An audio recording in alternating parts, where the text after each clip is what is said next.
Support comes from BECU, a member-owned credit union putting people over profit, offering financial services and support to the community with access to local financial centers, over 30,000 ATMs, and online resources at becu.org. Federally insured by NCUA. Hey, good morning. It's Patricia Murphy. It's Monday. This is Seattle Now. Personal information like phone numbers and email addresses are pretty easy to find online. But more and more, people are using that information to harass people they don't agree with. Washington is trying to make it illegal, but that's less straightforward than you might think. Crosscut's Melissa Santos is here to help us understand. But first, let's get you caught up. Seattle's new city attorney is pledging to move faster on prosecutions. The Seattle Times reports Ann Davison will announce today that she plans to make a charging decision within 5 days of a crime. The paper reports that's partly to keep from adding to a backlog at the city attorney's office of thousands of cases going back 2 years. Davison is also planning to go after misdemeanor crime. That approach drew questions from Councilmember Andrew Lewis, who represents downtown. Lewis tells the Times he'd rather see a focus on the bigger fish. 3 insurers are suing over the state's new rule that stops them from using credit scores to set rates. State Insurance Commissioner Mike Kreidler announced the rule last week. If it holds up in court, insurers will no longer be able to use your score to set rates for auto, homeowner, and renter insurance. If your credit score is good, that means you could be paying more. Kreidler's rule takes effect in early March and stays in place for 3 years after the end of the pandemic-related emergency. And the Beijing Olympics are here. A couple of Washingtonians to keep an eye on, including speed skater Corinne Stoddard from Tacoma, who wiped out and broke her nose during the 500-meter on Saturday. It's okay. It's her nose, not her ankle. She wrote on Instagram it won't keep her from competing. She'll skate the 1,000-meter on Wednesday.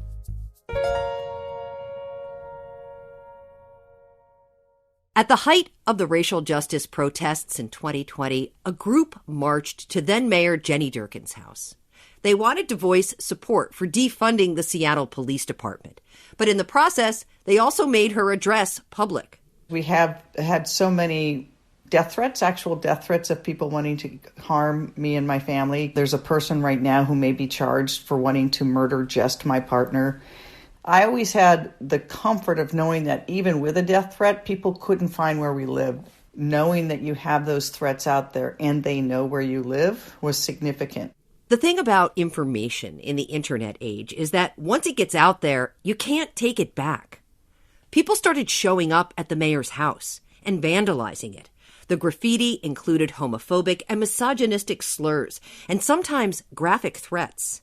Repeatedly outside my house were spray painted the desire to sodomize me, including with, spray painted pictures to go with it. It had nothing to do with the message of the protest. In fact, I think it was contrary to the message of the protests.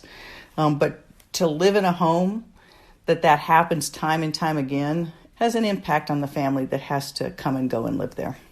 Things got so bad, they decided her college-age son should move out, just in case. This is an example of doxing, when someone publishes personal information, often with the intent to harass or intimidate someone. Doxing isn't illegal in Washington state, but the legislature is considering changing that. There's a bill in Olympia right now that would make it a crime to put someone's personal information online without their consent if it has a negative impact on their life. That impact might mean being harassed or assaulted, but it also includes the fear and emotional toll doxing can have.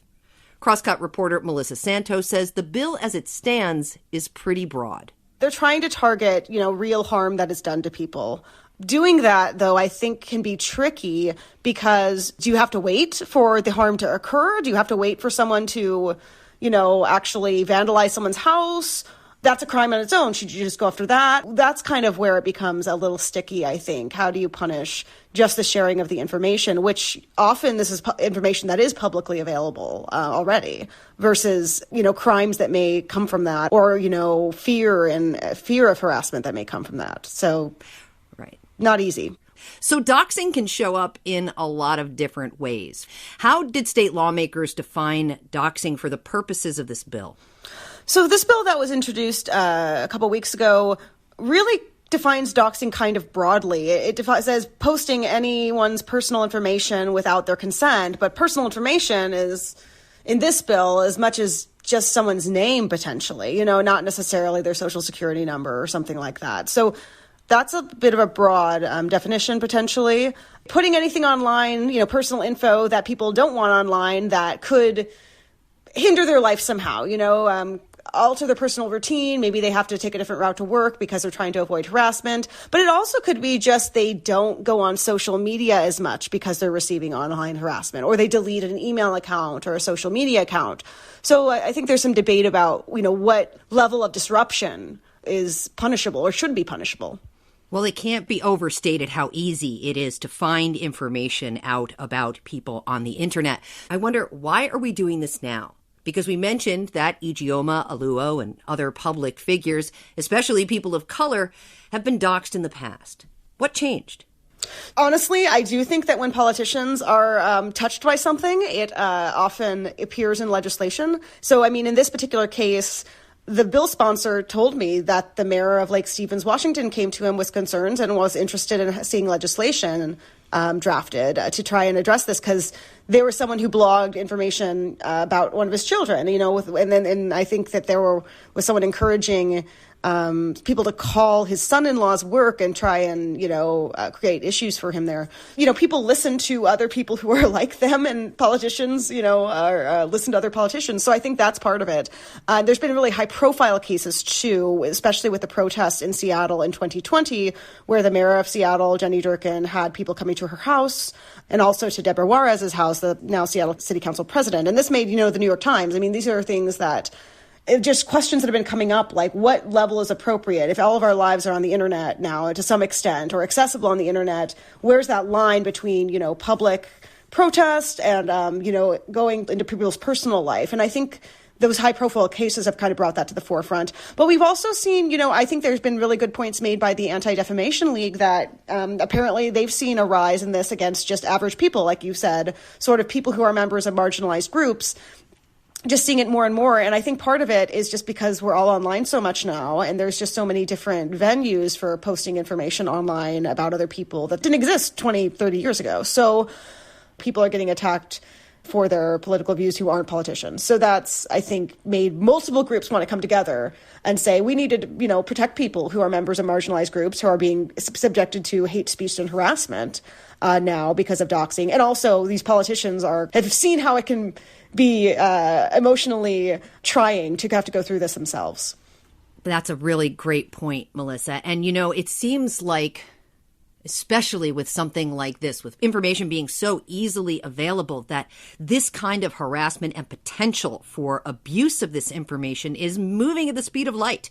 There are new ways all the time to mess with people based on information you can find on the internet. I wonder if this legislation is even going to keep up, potentially, with what we're dealing with. And that's a concern that other folks have raised. Whatever you legislate here, it's just not even going to apply in a few years, is what an argument I've heard from some people who are more on the why risk infringing on the First Amendment for a law that might not even be effective sort of side of things. I've heard people make that argument. And this actually happened with texting while driving laws, actually. We were one of the first in the nation to pass a texting while driving law, 15 years ago now. I covered it at the time. And then, but we didn't have smartphones, right? It only applies to literally typing out, text on your phone. It didn't apply to looking at a video or all the other things you can do on your smartphone. So this could happen that way, too. If you're just talking about posting on the internet, I assume that we'll still have the internet in 10 years, but maybe there's other means of sharing people's information that we don't even know about yet that could be more insidious even. So that's a tricky thing for legislators to navigate as well. Absolutely. Absolutely, Melissa. Where do you think this is going to end up, and what are lawmakers really going to end up gnashing out in the next session? So I think that they're going to introduce a new bill that is different from this one. Right now, we are in a short legislative session. This bill was introduced kind of late. I don't think it's going to get much consideration immediately, but they do plan to hold like a work session to just talk about this issue soon. And specifically, should this be a criminal offense? Because Washington's proposal right now would make it a criminal offense to post people's personal information without their consent in a way that either leads to harassment or leads them to fear harassment enough that they change their life somehow. But other states don't do it that way. Oregon passed a law, and that is just about giving people the opportunity, if they have been harmed, to seek damages in civil court, right? To sue someone who posts information that leads to them being harassed or having emotional distress that they can show in court. And I think that they'll probably make it a little narrower. So maybe defining personal information a little more narrowly, like there's ways in which you could maybe go the wrong direction in the minds of these same people who want to protect marginalized groups. Oklahoma has a law that some advocacy groups worry would be used to criminalize people who take videos of police and post them online, right? So, if you define it loosely enough so it's, posting of personal information or imagery online that makes someone feel threatened, which is a little bit more how the Oklahoma law is written, does that mean now we can't, post videos of police officers, which has been a crucial tool for police accountability, right? So, I think there's ways that you could do things you don't intend with legislating this. And I just think that's why it probably will take more discussion. Well, fascinating, Melissa Santos. So many nuances that we have to work out with regards to how this information can be damaging and how we protect people in these situations. Really appreciate reporting. Thank you. Yeah, thanks for having me on again. Thanks for listening to Seattle Now. Clare McGrane produced today's show. Matt Jorgensen does our theme music. I'm Patricia Murphy. See you tomorrow.